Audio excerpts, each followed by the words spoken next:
Hello, everybody. We are back with another game of TA Escalation. Today, we return to our regular scheduled programming.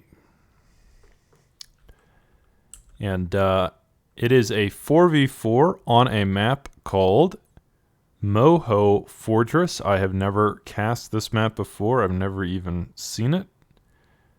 But I think the idea here is that there's a lot of metal. There are metal squares all over the place. So it's almost a glorified metal map in some ways. You do start out with this square in your base, which can hold up to 9 metal extractors.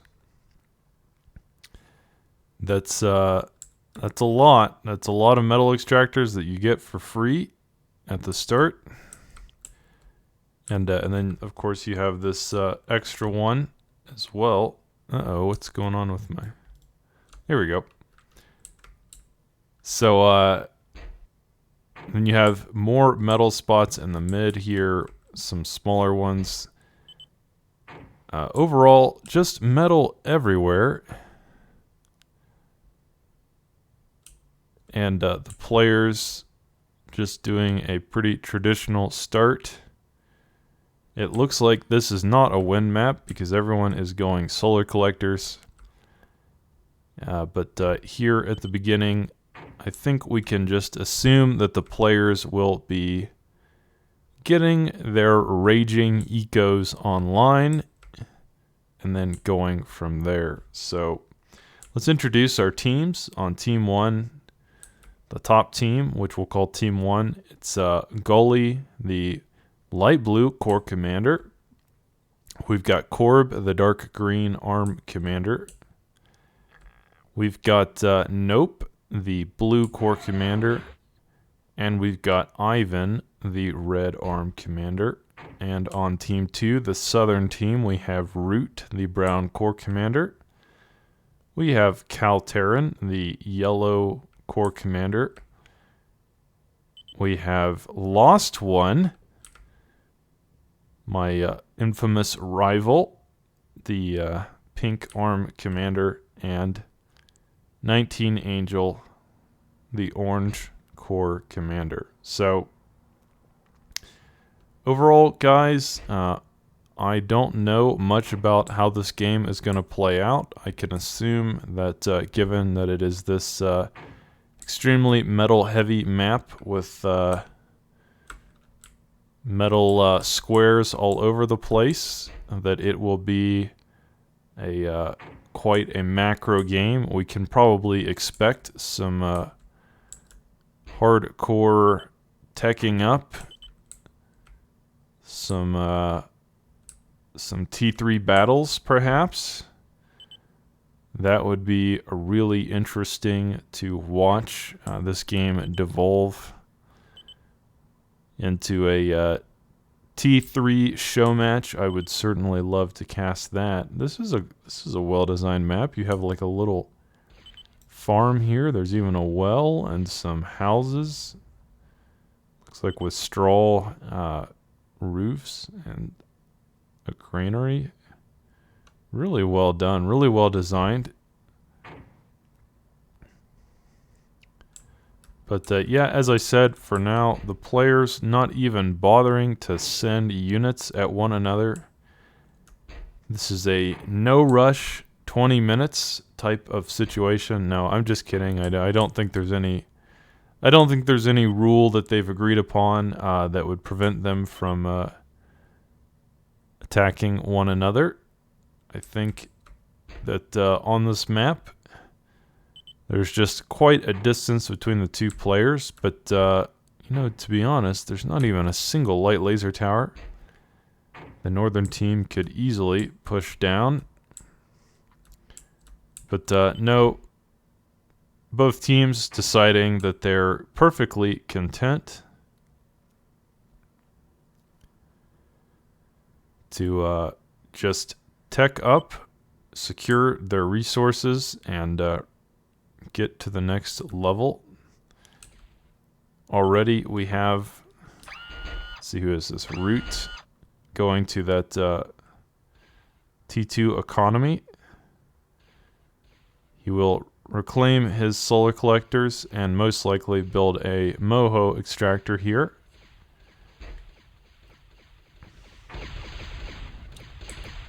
A lone weasel getting by, but that won't get too much accomplished. Another weasel coming past.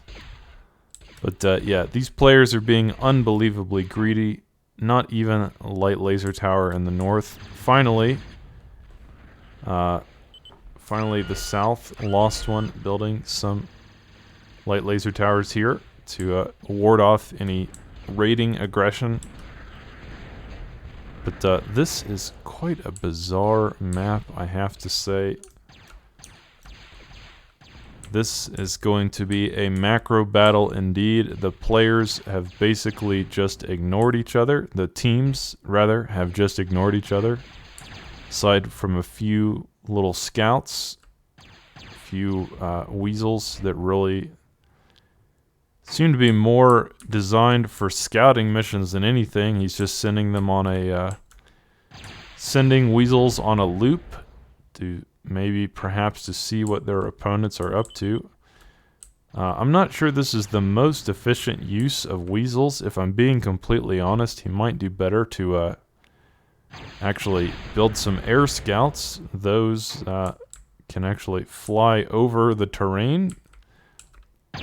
And as I say that, Blue entering the water, nope, has decided he wants to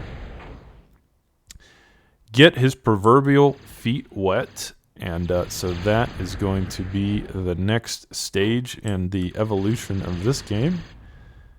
What could C accomplish here? It could, well, it might give access to this southern base. At the very least, you could hit the shoreline, take out some economy. Wouldn't be totally useless. And still, the weasel spam does continue to flow in. Like spice. The spice must flow, everybody. The new Dune movie coming out, I believe, this month, October 22nd. And very excited about that. So, of course, we're going to have to ramp up the Dune references as we get closer and closer to that movie premiere date. A single Goliath moving up, backed up by a squadron of weasels here, but yeah, I have to say, one Goliath, kind of a pitiful attack. One Goliath at a time, and to 4 players is it's almost kind of a joke, really. It's not, definitely not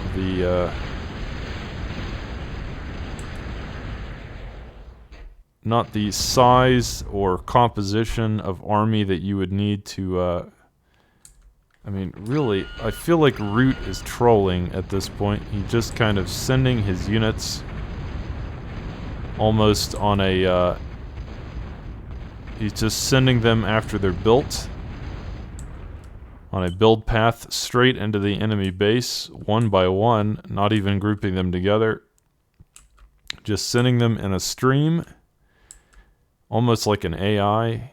Every time he builds a Goliath or a Weasel, they just go straight into the enemy base and give them free metal.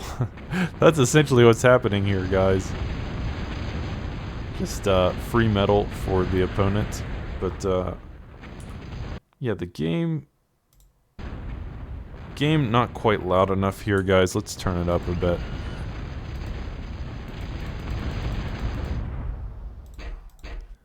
Let's get the sounds of glorious combat. And both sides just kind of preparing that attack force. Oh, except for Root, this brown player. He is content to send his units on a suicide run into his opponents. So that will be his strategy. I'm not really sure why he's doing that. But as soon as we have an actual battle, I will slow down the game. Let's take a look at the players' bases here. Dark green, spamming fusions.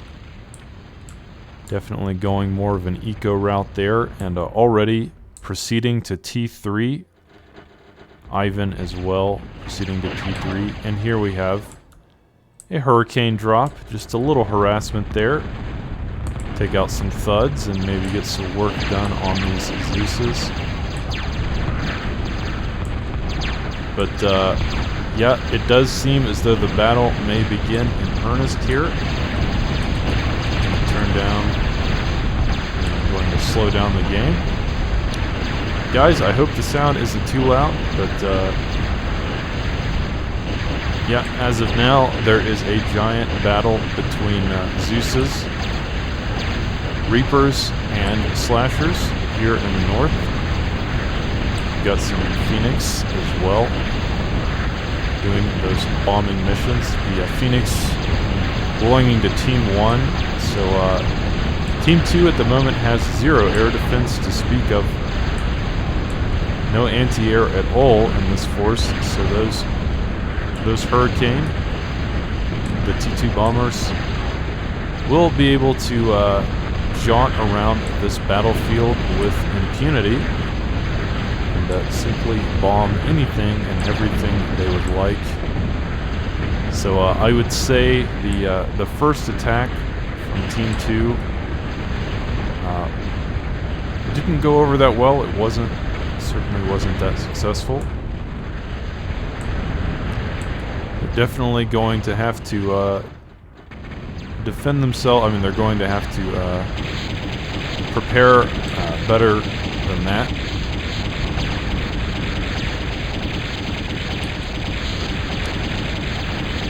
This is a lot of immolators and light laser towers. An impressive amount, really, and that should protect this little metal square for now. Meanwhile, these Hurricane continue to do their endless bombing runs. But yeah, I do have to say that was a bit of a weak sauce attack by the southern team. Just really very half-hearted there. In a game like this, you certainly need more than just Zeuses and Goliath. And you will probably need them in greater numbers as well. But let's take a look at the players' bases. Interestingly, route on T3 air, so he wants to go the air route. Get it? The air route. Yellow going the core T3 K-bot route. Pink, lost one, also going for the T3 air option. And Angel, doesn't look like Angel's on T3. Oh yes, he's going for T3 K-bots. So another push with Zeuses and Spiders, but yeah, again, this is just... yeah, I hate to say it, but this attack just really not going to cut the mustard, guys. That for a map like this,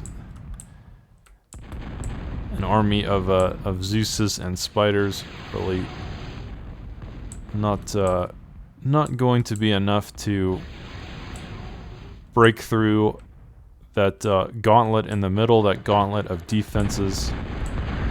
At this point, the Hurricanes continuing to come through and drop those bombs. Of course, there is some air defense now. The Partisan, the T2AA K-bot. And there has been some discussion in the Discord about what to do with the Partisan. At this point, they are kind of weak compared to the T2 flak vehicles, the flakkers. And Wotan actually considering moving these to T3 in the next patch so that we would have like a T3AA K-bot. That might be interesting. We will have to see what patch 10.0 brings. But either way, those bombers from the North team no longer able to operate with impunity and just fly around the map.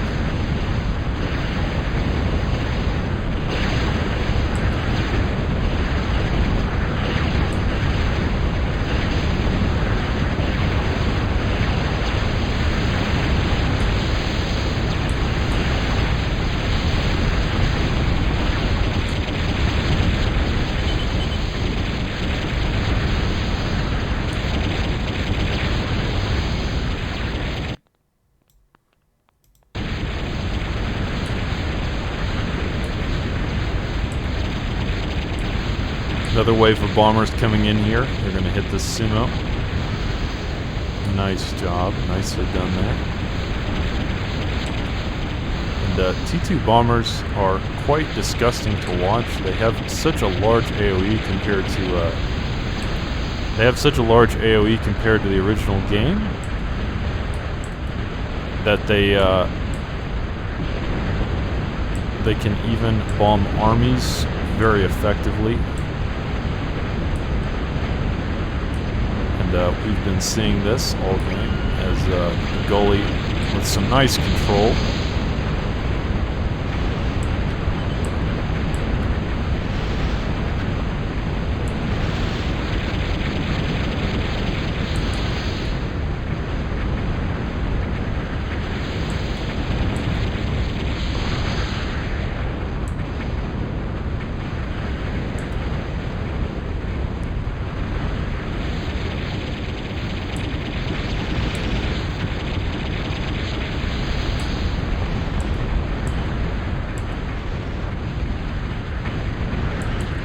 And dark green massing up Lugers, not a bad idea in these kinds of stalemate scenarios. Having the long-range artillery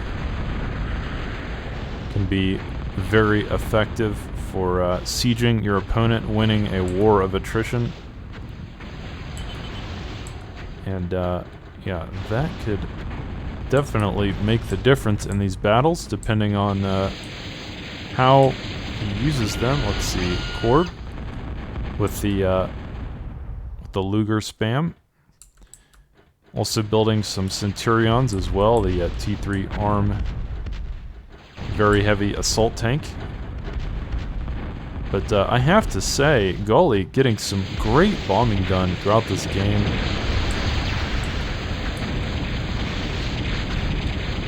Really effective bombing runs there. And definitely feels like he has been achieving a lot, and the southern team really not building the correct amount of air defense to handle these bombers at all. There is the occasional Jethro or whatever, and I guess in the middle there's some partisans, but these bombers seem like they have been simply harassing Team 2 with impunity,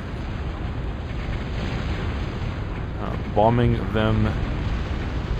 their units out of existence, and there just hasn't been much of a reaction. Team 2 not even building fighters or any kind of aerial countermeasures. But yeah, Team 2, 2 players are on T3 air. So, ostensibly, they could build a T3 countermeasure. T3 does have the advanced interceptors, the mega anti-air T3 options. That is certainly something they could do to curtail these constant bombing runs by goalie that have just been so effective throughout this game. But moving through the mid now. Lost one with some shooters and spiders and Zeus's. But there is a Doomsday Machine in his path. And a Centurion.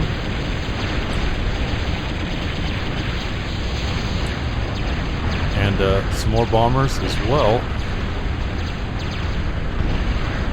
So, yeah, Lost One's attack probably going to get cleaned up rather easily by Team 1, and ultimately that attack will not achieve too much, but goalie with more bombing runs. Again, Team 2 just really not responding to this at all. Not even a single fighter has been made this whole game. At some point, I have to assume they'll start building the T3 air defense, the Eviscerators. And that might put a stop to it because the range of those is absolutely huge. And building one, say, in this general area could actually stop bombing from happening anywhere near the middle of the map. If the second team does decide they want to do that. They do have some air defense near their actual base, but they just haven't built that much near the front lines. So as long as they don't, we have to assume that Gully will continue his bombing runs. One player deciding to rush T4. Going T4 in this kind of situation. Interesting choice. The southern team just isn't as well defended. They do have a single annihilator here, and they've got a sentinel, some light laser towers, and I guess they do have a line of Vipers here, and some Doomsdays in the back. But it does seem like the northern team has kind of spread out their defenses a little more. Either way, this is the first time in the game that the northern team has really been aggressive and pushed down this far into the gauntlet, which is what I'm going to call this middle area. So we'll have to see what they can get done. A lot of Mavericks here on the left. But they will run into this wall of Sumos. And blue now with Shredders, that anti-air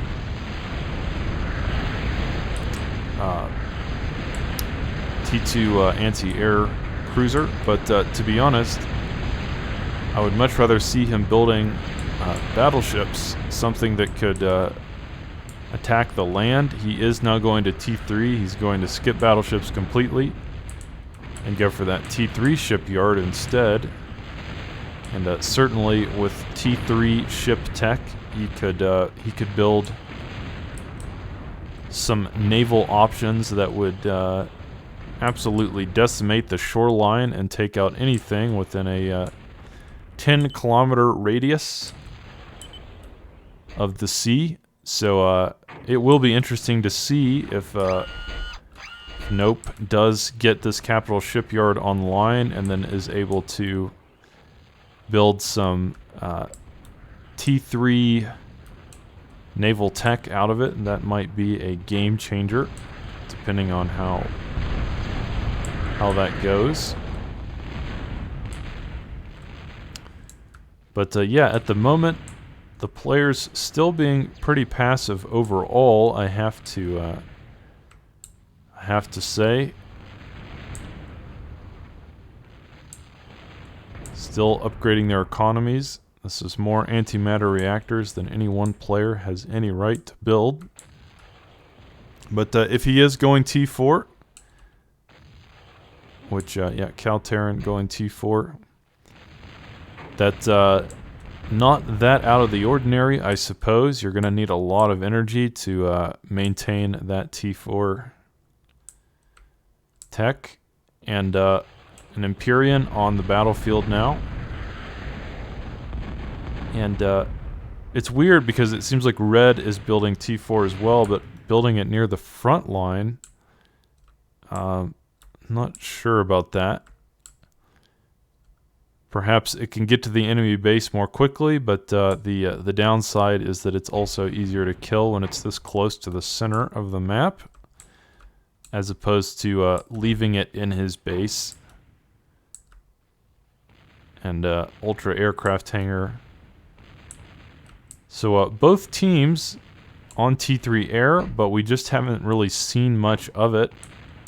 That's a little surprising because near the middle of the map there's really just not that much air defense.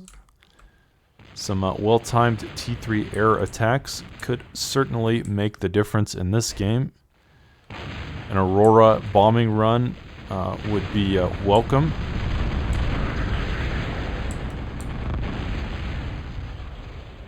But yeah, this Empyrean, the first real T3 unit we've seen. I guess we've seen a couple Centurions, but those really haven't amounted to much. This is the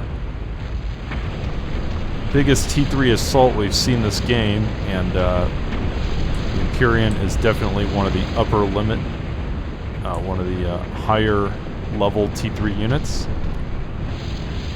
Kind of the for the vehicles, it's the most expensive. I believe it's ARM, right? The most expensive ARM T3 vehicle. It's the ultimate of T3 tech, you could say. And this Empyrean should present quite a problem for the southern team. They will need vision. Turn on sonar, and there is a defiler here, so there is a walking little mini nuke. Yellow, very cheeky, gonna try to get that walking mini nuke into the northern team's base and go boom. See how much damage he can get done with this little bugger.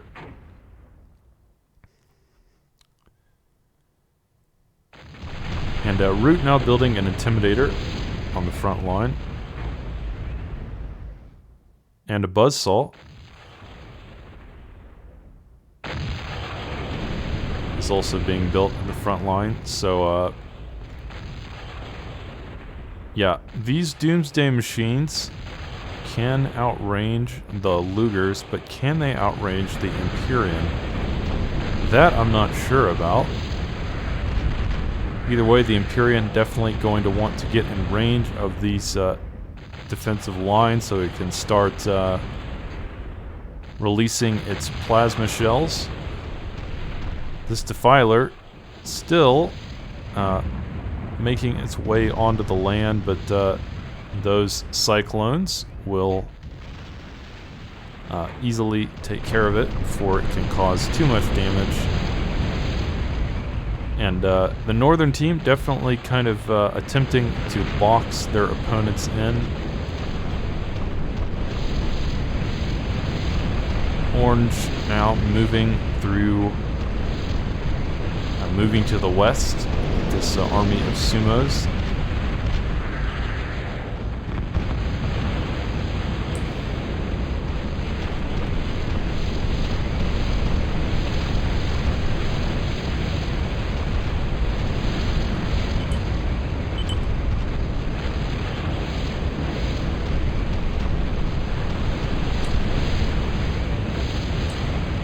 And we have our first Raptor, which again is the ARM equivalent to the Krogoth. So this Raptor should be able to handle this Empyrean if it can get into range. And that's a lot of sumos as well. This Empyrean really just doesn't have enough support here. There are some shooters on the left side and a couple of annihilators. But yeah, this Empyrean might want to back off for now and get some distance between itself and its targets, utilize its long range, and certainly stay out of firing distance of this Raptor. Once the Raptor gets into its into range of its ARM-mounted plasma cannons, it will chew through anything, everything that it can touch. So definitely the Empyrean wanting to stay out of range of that. But that Raptor does eventually go down. The battle continuing to rage. A second Empyrean now appearing on the battlefield and moving down to the south.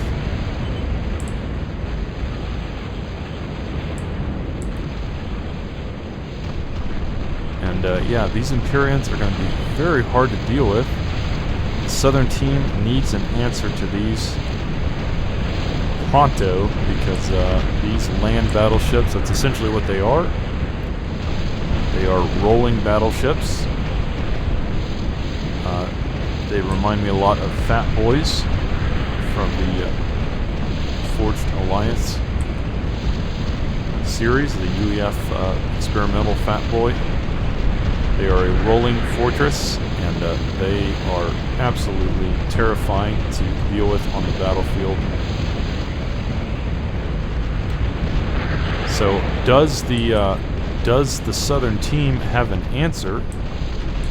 It really surprises me that we have multiple players on T3 Air and we have not seen a single T3 Air unit aside from these constructors. But as I say that, a Stratus is in production. Could T3 Air make the difference here? Could we get a T3 Air bombing run? Or could T3 Air save the day for Team 2? Might it be the answer they are looking for?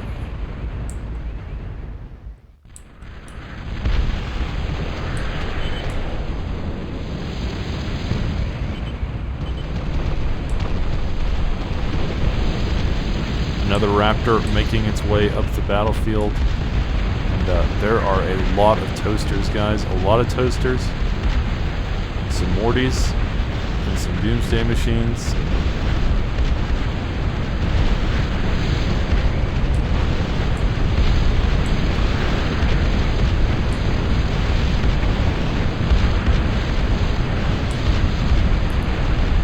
These Empyrean peppering their opponents. Southern team from a massive range. But will it be enough? Can these Empyreans break this defensive line? There are a ton of Doomsday machines down here. And finally, this Stratus now making its way to the front line.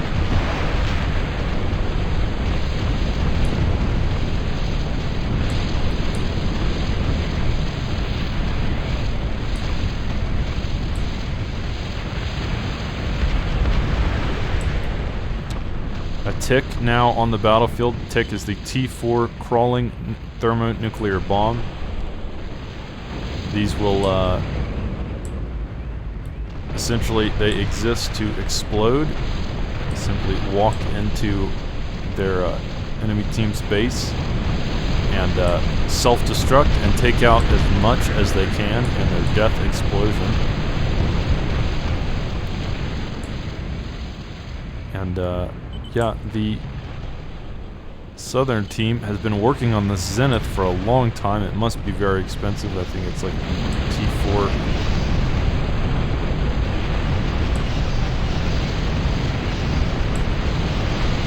T4 Flying Fortress, or UFO, I guess we'll see.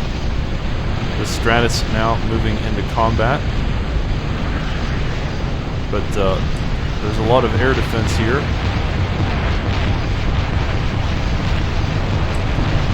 I don't know how much this Stratus will get accomplished before it is finally taken out. Yeah, the Southern team has noticed that with all these arrows, you can see they are pinging that they are working on. The Northern team is working on an Avalon, and they need to stop that as soon as possible. With some big Berthas or Intimidators, Buzzsaws, etc., they might be able to do it. But this Raptor did make it a little ways north, but these two Empyreans able to handle that without too much of an issue. And now this Tick making its way down the battlefield, and yeah, once that makes it into the enemy defensive line, if it can make it before exploding. We can't see its health bar, so we don't know exactly how close it is to dying. The Southern team definitely would do well to kind of block it, get in its way. He is doing that.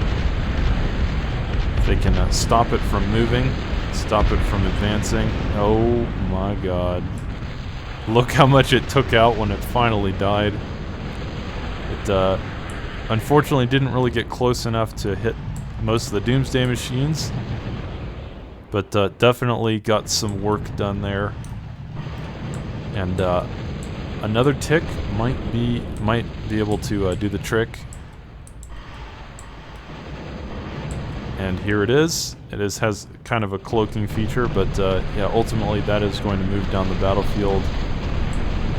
slowly but surely, and perhaps perhaps make the difference in this game. Still working on that Zenith.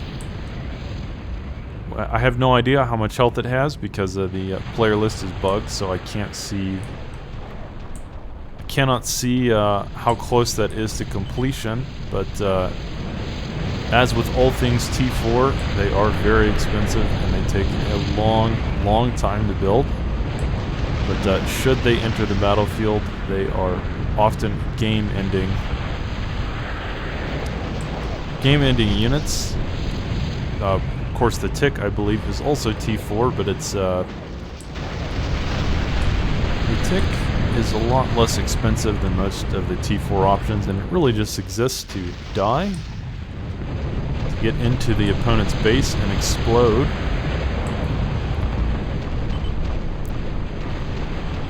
But yeah, these Empyrean finally in range of these Doomsday machines. Which works both ways because the Doomsday machines can hit them as well. And this tick now has made it to the south side of the map. But unfortunately not really close enough to the main defensive line to get much done.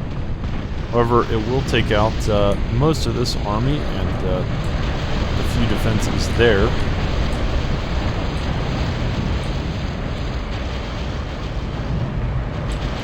And this single Raptor has made it pretty far. It will hit a wall of Doomsday machines and immolators.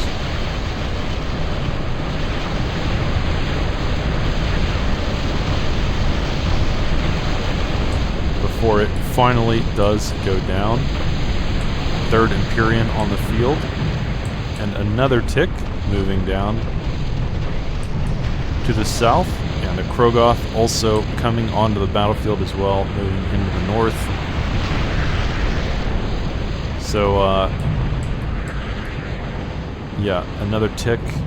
3 Empyreans versus a Krogoth. That should be pretty favored, but there is another Stratus on the battlefield. Can this Stratus get anything accomplished on this run?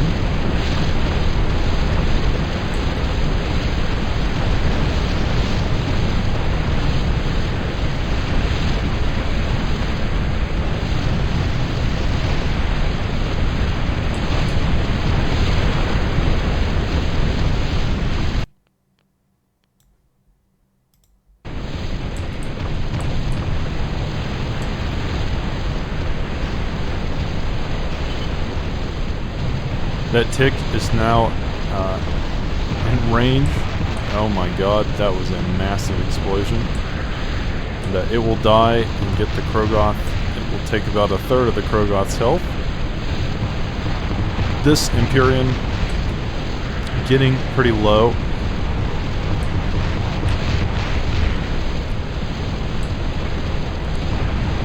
And this Krogoth also getting pretty low.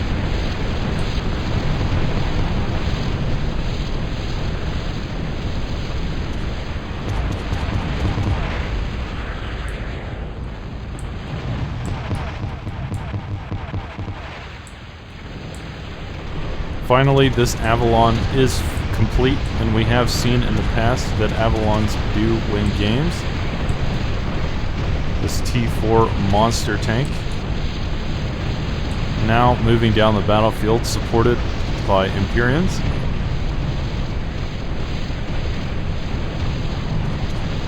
The southern team really going to struggle, I think, against this Avalon. We will have to see what happens.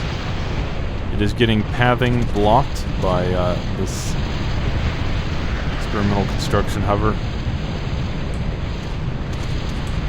The Avalon is so big, you definitely have to kind of move your units out of its way or it will get caught on every little thing.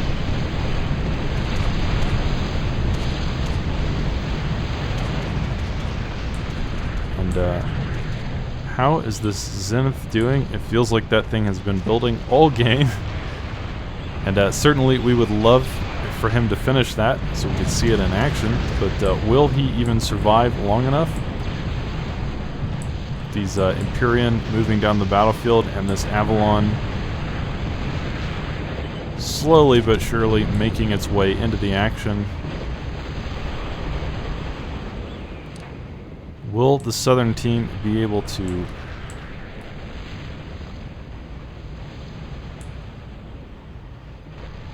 create any kind of countermeasure? They are creating a BFG, which is the T4 long-range plasma cannon, but with just one K-bot building it, I don't know if it will get done anytime soon. Certainly not soon enough to make any difference in this game. But the Zenith getting closer, we can now see its body, and could this get completed in time to save the Southern team? They are in a lot of trouble. This Avalon now making it down closer and closer to Team 2's defensive line. And once it gets in range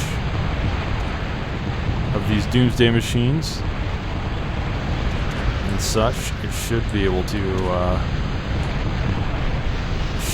make a dent at the very least in all of these defenses.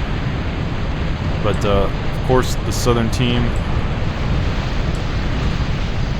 not willing to allow them to break through for free. They are mounting a counterattack here. Lots of spiders, a raptor, novas and sumos, and the kitchen sink.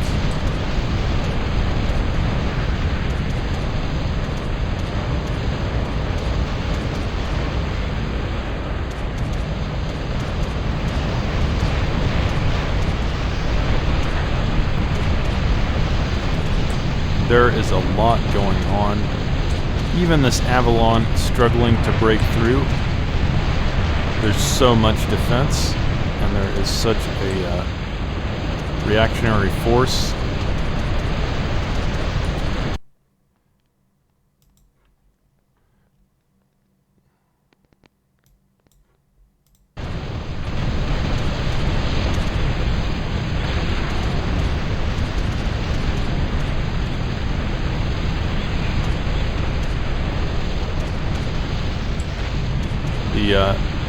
Wow, this Avalon really struggling. We've seen Avalon before in one of the games I casted, and this is an incredibly powerful game ender, but there is so much defense that even the Avalon is struggling to make any headway into the Southern team's base at all. And it just shows you the scale of this combat. This is a truly epic battle. Now some Empyreans moving down to assist. And can the combination of this Avalon with 4 Empyreans break this massive defensive line? Will it be enough? Again, we can't really check how much health the Avalon even has at this point. The Empyreans all pretty healthy. But when is that Tempest going to be done? Is it? It is done. Okay, the Zenith has been completed. And the Southern team going to sneakily move it up the western side of the map, bypassing all of the air defenses, or most of the air defenses. And will that Zenith win the game on its own? The Avalon finally making some headway into these defenses, taking out most of the Doomsday machines in this area, but on the right side, still most of the defenses are intact.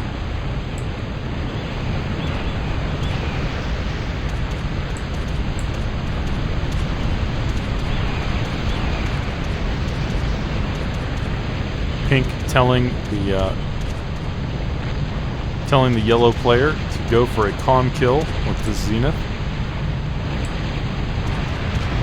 Probably not a bad idea. If you're going to use this T4 weapon, use it to take out your opponent's commanders.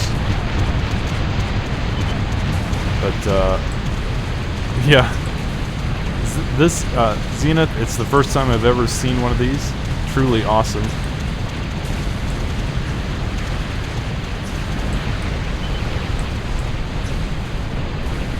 Do they even have enough air defense to stop it? I can't see its health, so there's no way to know for sure, but this thing, floating death. Will they be able to bring it down in time? There are a lot of flaks. And quite a few slingshots as well. But it is a T4 unit, guys, and so it will have enough health to survive Doomsday at the very least. And now making its way into the back of Dark Green's base. Oh, all of those T4 fusions, or T3 fusions, gone. And some more antimatter reactors in the warpath of this Zenith. Gully taps out. I think Gully just gave up there. Might this single Zenith just win the game on its own? It kind of feels that way, guys.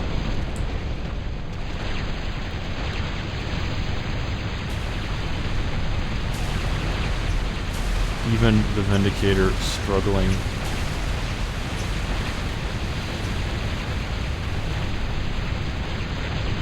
This is just destruction on an unparalleled level.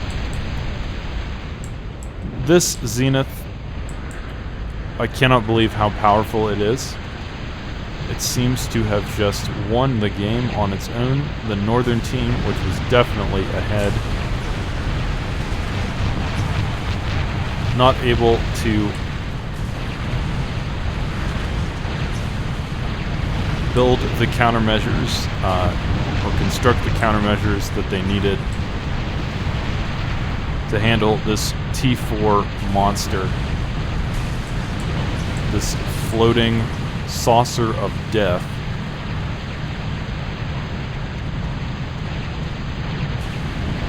It just feels like there's not enough air defense in the world to handle this thing. But it is T4, guys, and T4 is designed to end games.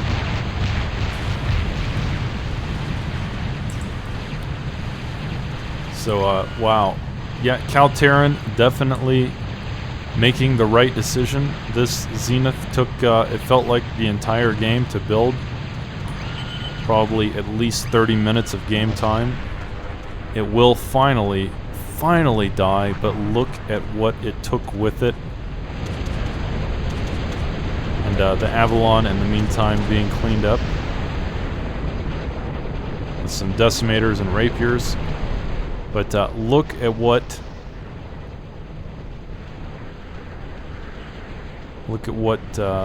was accomplished by a single Zenith.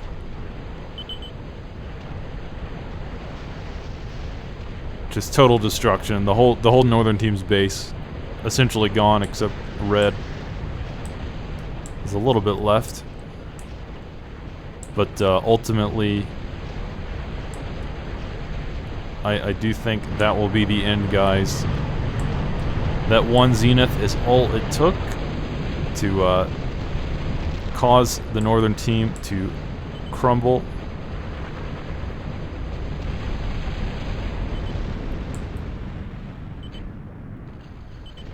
And yeah, Ivan will GG out. So guys, that was a very impressive game.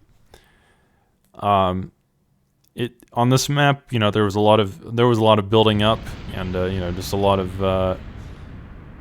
ecoing going on and constructing armies. But ultimately, it did end in a very impressive way. I've never seen a Zenith in action before, so that was awesome. And I hope you guys enjoyed it, and I will catch you on the next cast.